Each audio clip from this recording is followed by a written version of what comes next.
Understanding the type code for the MDD synchronous motors. MDD identifies this as a motor for digital drive controllers. 071 refers to the 071 motor size. C indicates it has a continuous torque of 6.6 Nm at standstill. N means it has a standard housing.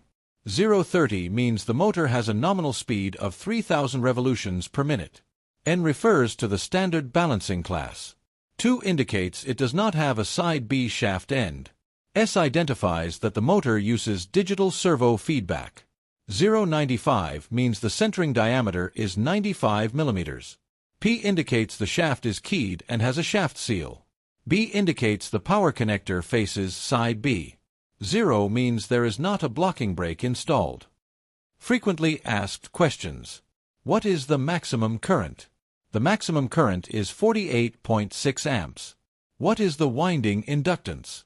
The winding inductance is 5.9 mH. What is the protection rating? This MDD has an IP65 protection rating. What is the operating temperature range?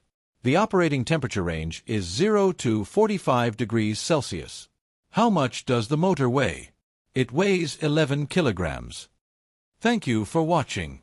Wake Industrial is your partner in progress for all Bosch Rexroth motor sales and replacements.